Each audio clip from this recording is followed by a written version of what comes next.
program. Our guest today was born in what seemed to be a very hopeless situation. Doctors failed to detect his heartbeat when he was born, and he was therefore pronounced medically dead. However, his mother and father refused to accept that situation with the help of the church and continued to pray, believing that God could raise him from the dead. Well, 1 hour 45 minutes after he was born, his heart started beating, and 12 days later, he cried for the first time. Today, we'll hear the life story of Ezekiel Guti Jr., son of well-renowned Archbishop Dr. Guti, who has continued to carry on leading a normal life when it made sense to give up. I'd like to welcome to the program Ezekiel Guti Jr., well known as EJ, and his lovely wife, Caroline. Thank you. EJ, welcome to the program. How are you? I'm very well, thank you.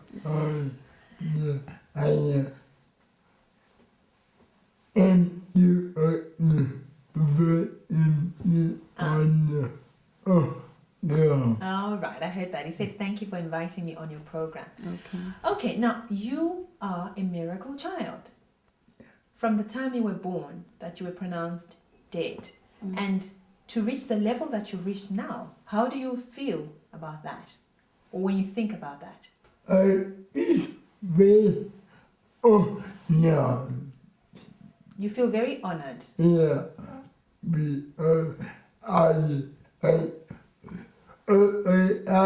with the people.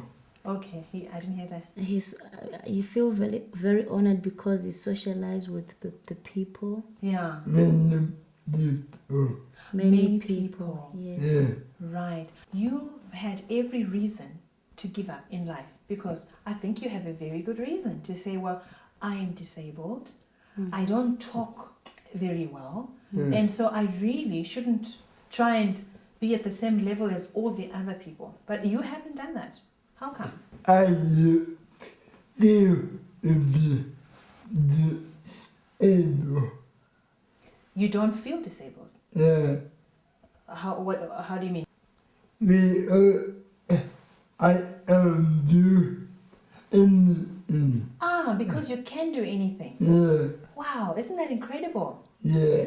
So what you're saying is basically that your physical condition cannot limit you. Is that what you're saying? Yeah. Yeah. Okay, whilst we're still there could be someone at home right now watching the program, and they could be disabled. Yeah. They could be worse than you, or they could be in a better off condition. Can you tell them something to inspire them?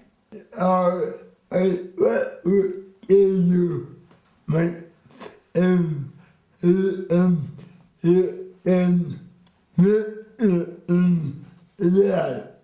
Okay, Caroline?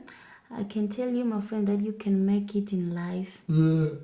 Yeah, because really I think if nothing has stopped you, I really think we're all able to succeed. Yeah. You are in ministry full time. Yeah. As an associate pastor. Yeah. Before we talk about that, for 2 years before you went into ministry full time, you went off to the UK. Yeah. Just tell us what you were doing there. I was doing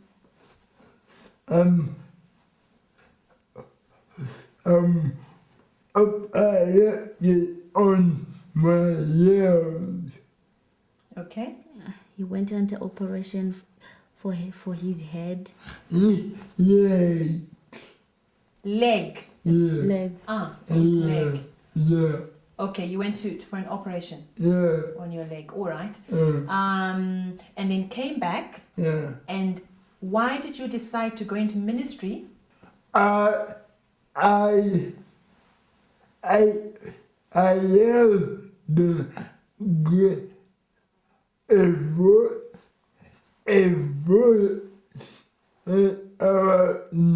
you go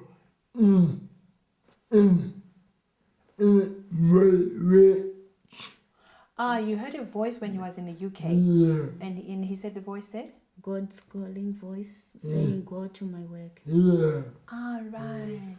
Right. Okay. And then you train. Tell me about your training. I read 3 years. For 3 years Yeah. training. Okay, for 3 years training. Then I was ordained. Then you were ordained. Yeah. Right. I'll tell you what I found incredible, Caroline, when I watched some of your videos. Your wedding video, which we'll talk about it later. But videos of EJ preaching. Okay. And what really amazed me was how he's introduced, and then he will walk up and then he stands, and then he preaches the whole sermon while standing. Yes. You know, the first time I watched it, I was thinking, well, where is the wheelchair? I thought the wheelchair would follow and he would sit down. How come he decides that he will stand and not sit down? Normally we make him to exercise every day. Right. Yes. So that when he's preaching, he will not need the chair or the wheelchair, because in his mind he recorded that he is not disabled. Right. So he has to stand. Yeah. Yes. Like it's difficult for him to preach seated. Maybe the people will not get the message. They'll be looking at him in the wheelchair. Look, hey, what's going on? He's on the wheelchair. What can he say? But when he's standing, it will give a more impact on the people. Yes. But like it's more powerful when he's standing. That's right. So make him to exercise. Right. Yes. Okay, is that right, EJ? I mean, that's really what I thought. I thought you would be sitting, because I thought that would make life easier for you. How come you decide not to sit in a wheelchair? I feel like people would do attention on me. He said, I don't want people to take attention on me. Yeah. I want people might get on the wheel.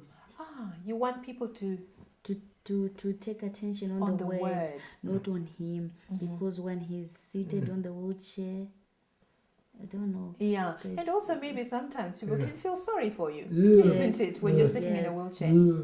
Do you find that you have been accepted by society? You don't see yourself as someone who's disabled, and you don't feel disabled. Yeah. But do you find that people have actually accepted that? Yes, because he can do anything like a normal person doing. He can Right. do it. Yes. Okay, and people don't sort of talk or think, oh my goodness, feel sorry, and then want to help, to, suggest certain things. You don't get that at all? No, because he refused to be felt sorry for. Uh-huh. Yes, even the way he dress, the way he look, you can't feel sorry for him. Yeah, Yes. that's very true. Because I Yes. thought you were very smart in Bulawayo. I thought, whoa, that's a whooping suit that you were wearing. Mm-hmm. Yeah. Do you find that yourself, EJ, that people have accepted you? Yeah. Okay. Yeah. How can you tell? We very happy. You feel very happy. Yeah. That's fantastic. I love it. I love people. Well, he said he can socialize with other people, and he's got many friends. Many people love him. If you look when he goes to church, when he's invited to the church, the whole church will be cheered up when they saw him.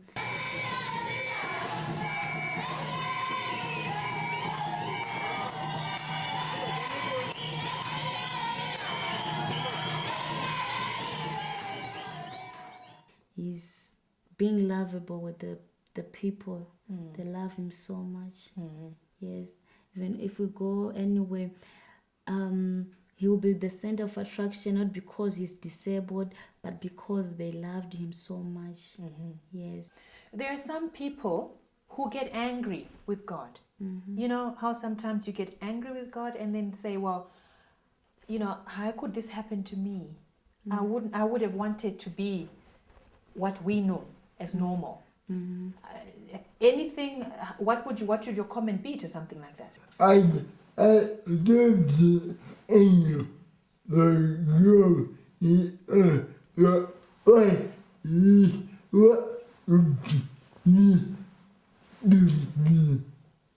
I didn't hear that. He said, I don't get angry with God because he's the one who made me what I am.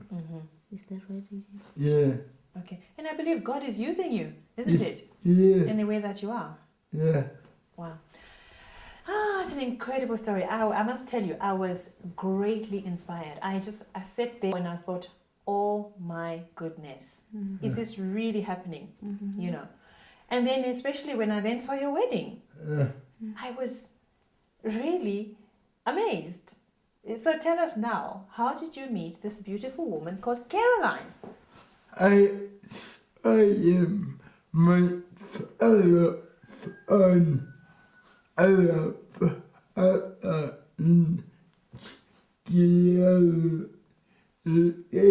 you from my wife and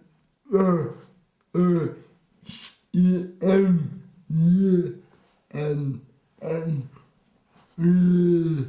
my father good and good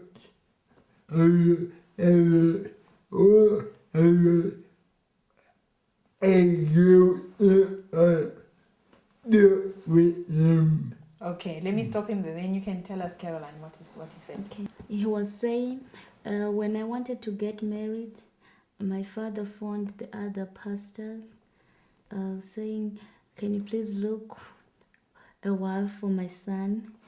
Okay. Then the pastor phoned, the daddy phoned the pastor in Shirezi to look for the girl. Then she finds me in Shirezi.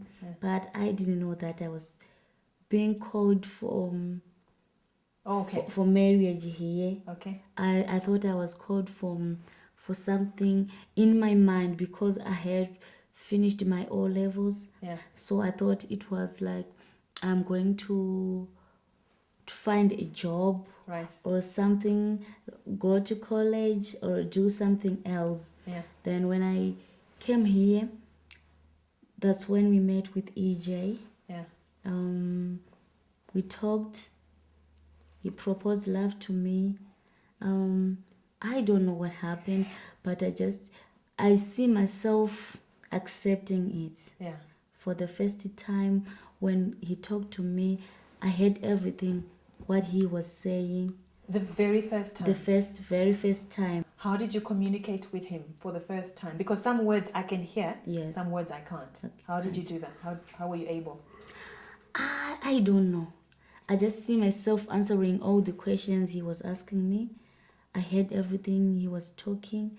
And the daddy was surprised because even the father didn't hear most of the things what he said. But I heard everything. Right. Yes. And when I just look at him, I don't know, the feeling that comes on me, that feeling of love. Yeah. So that's when I accepted Okay. to be married to him. All right. And then you got engaged and then afterwards started working on your wedding. Yes. I want to ask something because it's very rare to find someone who will love someone like EJ and not, regard their physical condition. Yes. A lot of the times when people are considering marriage, they look at the physical. What does she look like or what does he look like? Okay. So it's interesting. The question is, how were you able to disregard EJ's condition, so to speak, and just love him for who he is? Oh, that I can't explain because I don't know what happened to me. I just feel love. I just love him the way he was. I didn't see what we thought of disabled. I just saw him as a normal person, and that's what I am right all our life. Even if I stay with him, I don't see him like disabled. I just saw him like any other normal persons. Your wedding, it was a very lavish wedding, attended by, I was told, more than 10,000 people. Just how did it feel on the day? Oh, for me, I was nervous at first when I was entering the church. I see the whole huge of crowds. Oh, but I felt great. Right. Yes, great. You felt great. Yeah, I feel honored, supported by those people, great multitudes. How about you, EJ? How did you feel? Yeah, our very happy, very our happy, enjoy, Okay, you. I was very happy and I was having a joy. joy inside me. I could tell. I even saw you dance.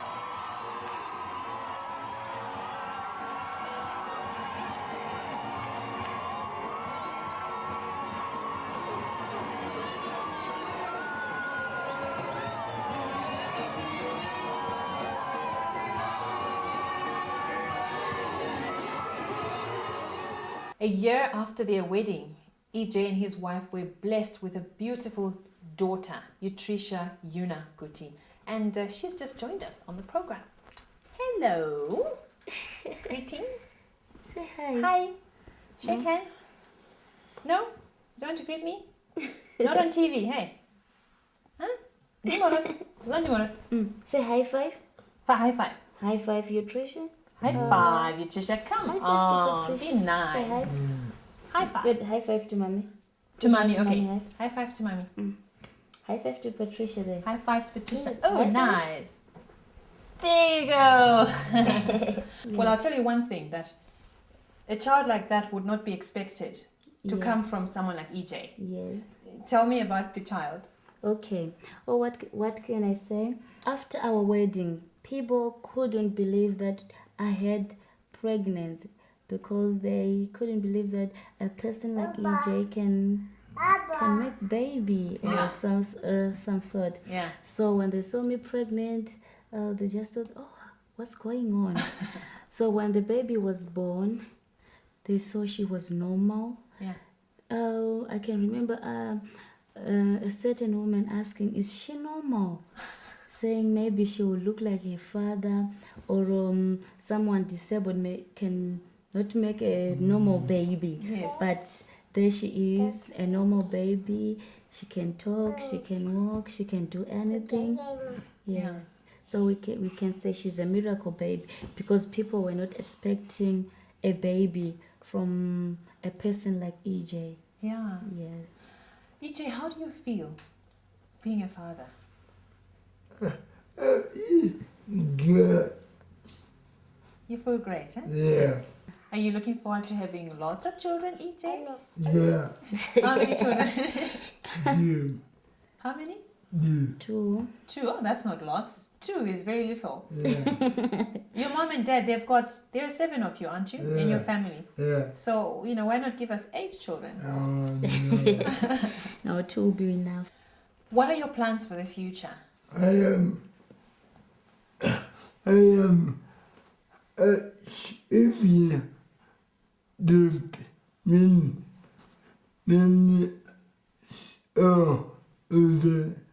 the Yes, he's saying our main plans is to bring many souls to Jesus, and he's an evangelist. Right. So he wants to preach to the people so that many people will come to Jesus. we are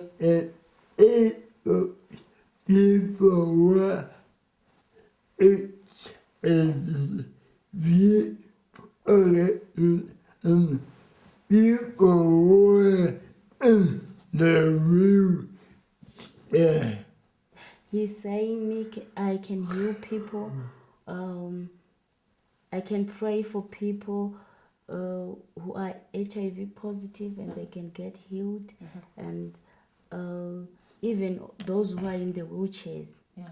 even sick people, they Yeah. get healed when you prayed for them. Right.